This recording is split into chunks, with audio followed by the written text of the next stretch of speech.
Hello दोस्तों। आज की कहानी है साया हवेली, जिसके मुख्य किरदार हैं अनन्या ठाकुर, 24 वर्षीय क्राइम रिपोर्टर, तेज तर्रार और निडर। विवेक राठी, 30 वर्षीय पुलिस इंस्पेक्टर, अनन्या का कॉलेज फ्रेंड। नीलाक्षी देवी, रहस्यमयी महिला जिसका 1962 में पता नहीं चला। साहिल, गांव का लड़का, भोला दिखने वाला लेकिन रहस्यमय। दिल्ली के एक न्यूज चैनल की एक तेज तर्रार पत्रकार अनन्या ठाकुर एक दिन अपने ऑफिस में बैठी थी जब उसके मेल बॉक्स में अनजान आईडी से एक मेल आया। उसमें एक तस्वीर थी, काले और सफेद रंग की। एक महिला हवेली की खिड़की से झांक रही थी। मेल का विषय था, साया हवेली जाग चुकी है, तुम क्या करोगी अनन्या ठाकुर। तस्वीर के नीचे एक नाम लिखा था, नीलाक्षी देवी, और जगह का उल्लेख था रायगढ़, राजस्थान। अनन्या ने तुरंत अपने सोच शुरू किए।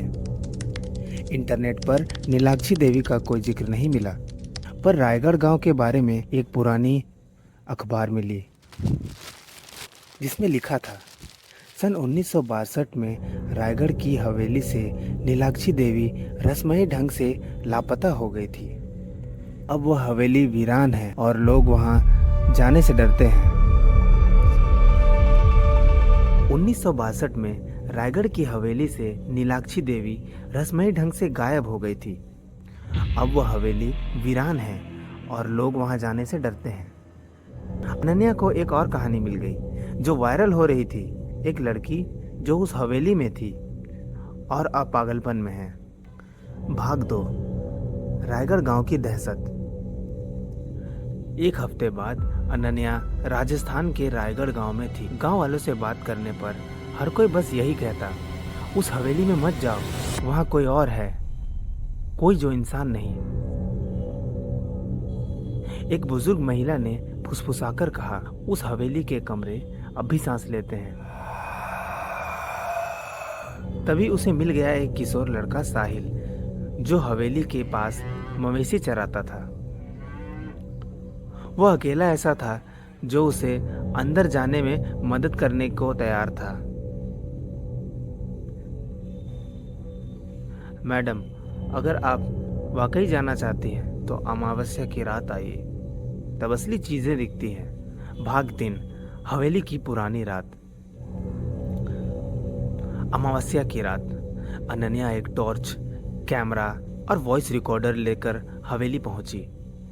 साहिल बाहर रुक गया। हवेली की लोहे के फाटक ने अजीब सी चीख निकाली जब उसने उसे धकेला। भीतर जाते ही उसे महसूस हुआ जैसे हवेली जी रही हो। दरवाजे पर धूल भरी तस्वीर थी, जिनके चेहरों की आंखें घूरती हुई लगती थी, और हवा में नमी और संडांध का मिश्रण। एक कमरा था जहां दीवार पर लिखा था, हर चेहरा वापस नहीं आता। उसने एक ट्रंक खोला। अंदर थी एक फूटी हुई चूड़ी, एक सुर्ख साड़ी का टुकड़ा और एक पुरानी डायरी, नीलाक्षी देवी की। डायरी की पहली पंक्तियां थी, मुझे लगता है कोई मुझे देख रहा है, वो मेरी परछाई में बस गया है।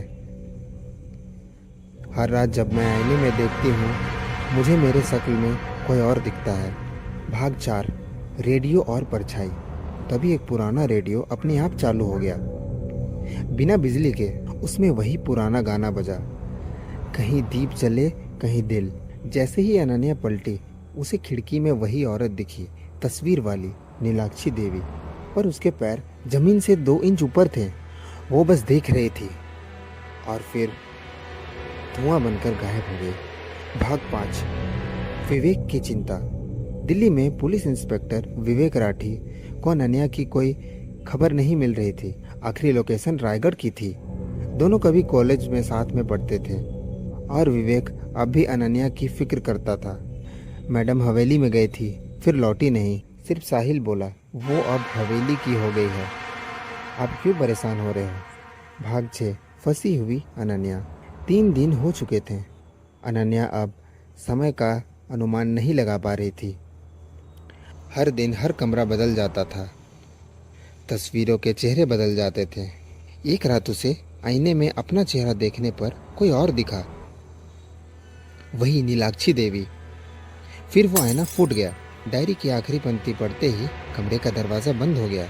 अब जो आएगा वही अंदर रह जाएगा और जो बाहर जाएगा वो मैं नहीं होऊंगा। भाग 7। 2 अनन्या। विवेक साहिल की मदद से हवेली में घुसता है। अंदर घोर अंधेरा, दीवारों से आती सरसराहट और कोने से आती बुदबुदाने की आवाज़। उसे एक कमरे में अनन्या मिलती है, चुप, सहमी लेकिन जिंदा। वो उसे लेकर बाहर जाने लगता है, लेकिन बाहर निकलते वक्त उसे अनन्या की परछाई जमीन पर नहीं दिखती। उसने धीमे से पूछा, अनन्या तुम ठीक हो? अनन्या की मुस्कान गहरी और ठंडी थी। हाँ विवेक, अब सब ठीक है। अब मैं हमेशा के लिए जिंदा रहूंगी। उसी समय हवेली की ऊपरी खिड़की पर असली अनन्या दिखी, कुर्सी में बंधी हुई, और उसके मुंह से आवाज़ नहीं, सिर्फ आंसू बह रहे थे। जो विवेक के साथ बाहर थी वो नीलाक्षी का साया था। भाग 8। हवेली की नई मालकिन। कुछ हफ्तों बाद गांव वालों को फिर एक तस्वीर मिली। इस बार खिड़की से कोई झांक रही थी। अनन्या ठाकुर, उसकी आंखों में वही ठंडक, वही खालीपन। अब गांव वाले कहते हैं अब नीलाक्षी नहीं, अनन्या गाना गाती है, और जो भी हवेली में जाता है उसका चेहरा अगली तस्वीर में होता है।